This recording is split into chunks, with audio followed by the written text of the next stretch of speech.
Boxing Ego here. If you like this video, make sure you hit the like button and also subscribe to the channel and hit the bell icon on the top of your screen to get notified when the latest new content drops. 1. Eddie Hearn dry snitching on Adrien Broner and his purses. Stay tuned. What up, Fight World? It's your boy Ego and I'm back with some more boxing. Make sure you smash the like button. Also subscribe to the channel for the latest and greatest in boxing. If you want to become part of the gang, notification gang, please hit the bell icon. Shout out to the super chats, channel donations, the Venmo donations, and the Patreon family. We working. Shout out to IFL TV, link in the description. They have an interview from today with Eddie Hearn. It says Eddie Hearn raw on Broner, Garcia, and more. Link in the description. Now, I haven't watched the whole thing. It's like 30 minutes long. I probably won't watch the whole thing because I got some things to do, errands to run, other things to edit. But I did get started, and I'm less than 10 minutes into the interview. I kind of skipped around the beginning, but then I started watching. He started talking about Broner. What do you feel about Broner exposing your offer? I made videos about it. If you guys don't live under a rock, you should know what's going on.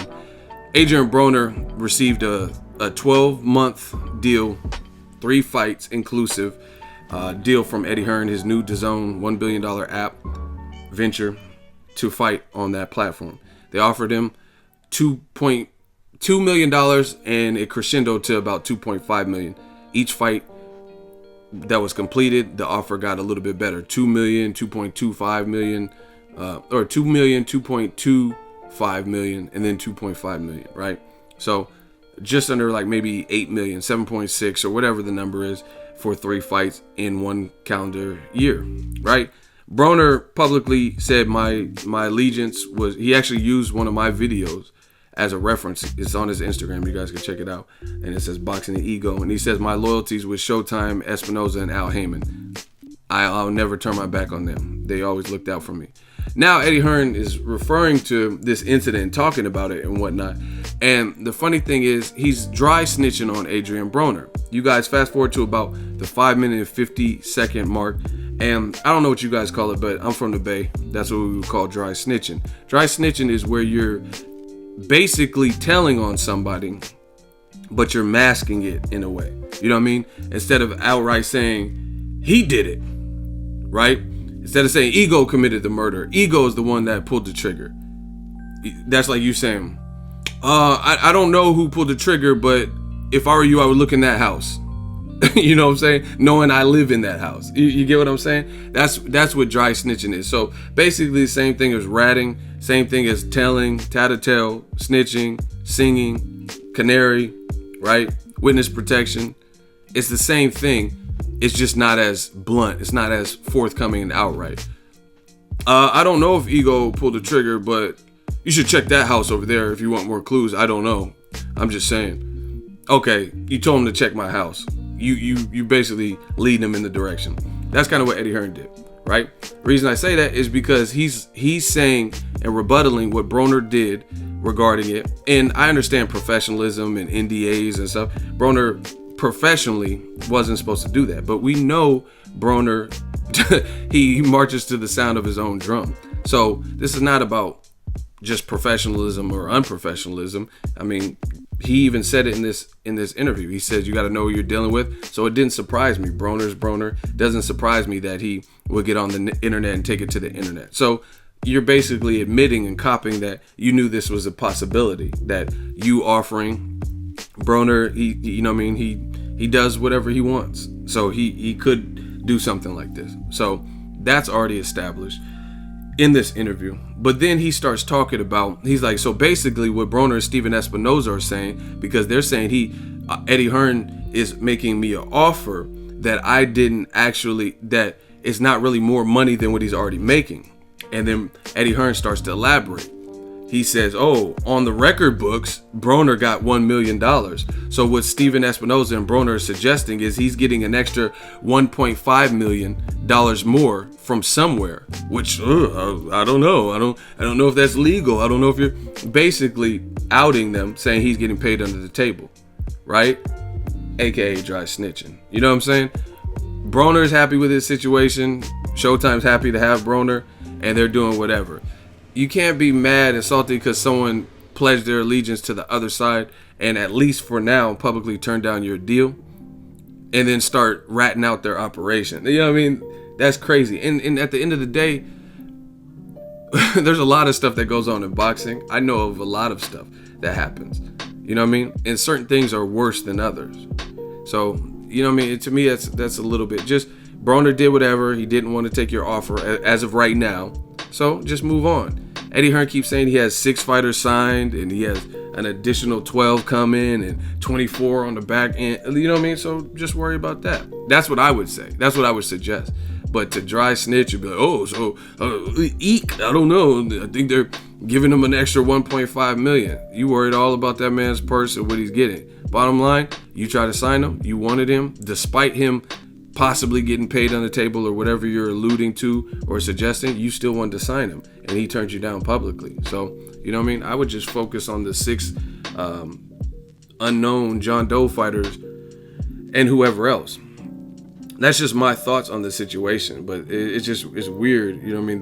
The whole dry snitching. Bottom line is Broner sounds content. You know what I mean? Charlos, they sound pretty content.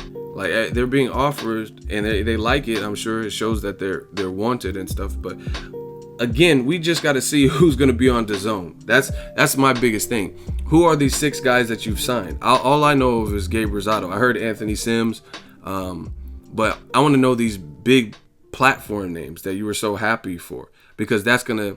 And I need to know the price point of this app. I need to know when it's going to be available on Apple Store. You know what I mean? But you're doing 30-minute interviews talking about Broner declining you, basically.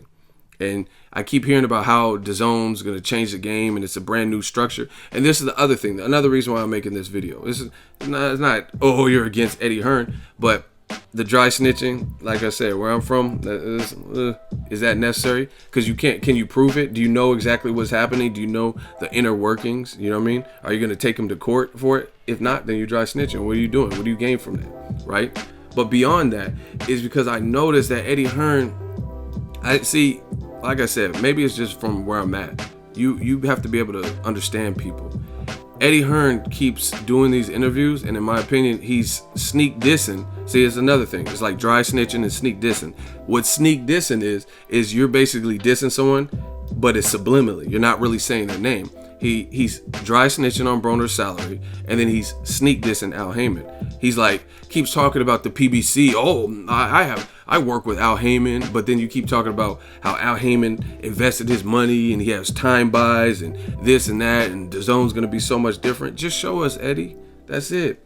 Just show us that DAZN is the premium platform and show us the reasons we should get it. You don't have to really talk about, if you hate everything that Al HAYMON's doing, you don't like the PBC structure, you feel your structure is better, then show us what DAZN is talking about. Show us the value. You don't really have to compare to what another person, but that's what I've noticed. It's like a lot of people, it's not just Eddie Hearn either. A lot of people in this boxing game, they keep talking about Al HAYMON and what he's done wrong and how he bought time, and his guys are inactive, only fighting 1 time a year. They're going to change the game and they're going to do this and their platform is the best. Just show us. You know what I mean? He's like talking about, oh, I'll sign 3 to 5 marquee names. I don't want to have he's sneak dissing Al HAYMON, bottom line. He's talking about, I'll sign 3 to 5 marquee big names. And that's all we want to focus on. Who wants to have this big network, this big roster of fighters, and then they can't get dates and they're not being built into stars? We want to see, as boxing fans, the promises that you're saying verbally. Eddie Hearn's trying to be slick about it because he's not necessarily outing, because he knows he has to work with HAYMON. He knows he's trying to acquire HAYMON fighters. So he's not all the way just outright saying it. But I could tell what he's alluding to. But like I said, my thing is this. Business is business.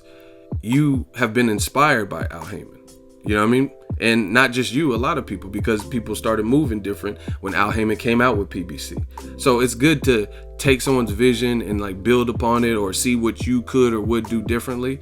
But as boxing fans, just show us if DAZN is the shit and it's better than PBC and it's going to put on ultimately better fights and you want to build that up, then just show us what you're talking about. Because so far, Showtime's killing. Showtime, PBC, Al HAYMON umbrella killing. And it was like that last year. Mayweather McGregor, highest grossing fight last year. And that was the quote-unquote circus. That was an Al Heyman production with Mayweather Promotions, with Showtime, Steven Espinoza, and so forth. Errol Spence is getting ready to fight. Danny Garcia versus Porter. Leo Santa Cruz, Abner Mares 2 with Charlo on the undercard, right? You have, I said Danny Garcia, Porter. You have most likely Mikey Garcia, Robert Easter, which is another great fight. You have Wilder probably going to get a title defense if Joshua decides to fight Povetkin. So they're already proving it. We already had Wilder versus Ortiz. Showtime already picked up all these fights with Joshua and Parker, and they're getting all these other fights. So they're already doing well for themselves. DAZN is something new. We got to see. There's no hate, no shade, but stop. Why keep throwing shade at other people? Just show us what DAZN is capable of. I keep hearing about these 6 fighters, but the only tweet that I've seen from Eddie Hearn regarding these newfound DAZN fighters is Gabe Rosado. So I want to know who else that you have that you're going to entice. They keep talking, oh yeah, I talked to Charlo, just bunch of name dropping, dry snitching. You know what I mean? I just want to know who these people are, straight up. I'll buy DAZN if it's worth it. I'm not going to just buy it just because I'm a boxing reporter. But if it's right for boxing and it's what you're saying it's going to be, then I'll support it. But instead of worried about Al Heyman, I feel like let's worry about DAZN. Drop the names of these 6 fighters. What's the calendar? What's the official launch date that I can check my app store and DAZN is going to be there? I still have questions, and I'm sure these fighters have questions. So far, what we're hearing from Eddie Hearn in all these interviews is a bunch of like, I'm from the Bay, they say selling you a dream. Right now, Eddie Hearn's just selling us a dream. I don't see I haven't seen what he said he's talking about. Oh, we're going to take 3 to 5 big names. Where's the 3 to 5 big names? Oh, we're going to do things differently, and we're going to get world champions, former world champions, 12 these guys, 3 to 5 these guys, 6 guys already signed, 12 more. Who? Where? When? Why? All these. That's all I want to know. I'm not being harsh. I'm just being real. Who are these people? Where can we expect them? What's the release date? Because other than that, it's selling us a dream. But when you start putting some stuff on paper or get to the point where you can start announcing, releasing, I'm like, oh, he signed so-and-so. He signed it. He signed Thor. Okay, he signed the Hulk. He signed Captain America. Cool. Now we can start talking. But yeah, the dry snitching about Broner'S purse, like, that's not necessary. Just like Broner outed you in your deal, you're going to try to out their operations and you don't really know what it is. It's all speculation. So unless you're down to prove it or take them to court, then you can't really prove that they're doing something under the table. Don't dry snitch. Let me know what you guys think. Drop your thoughts in the comment section. Make sure you smash the like button as always.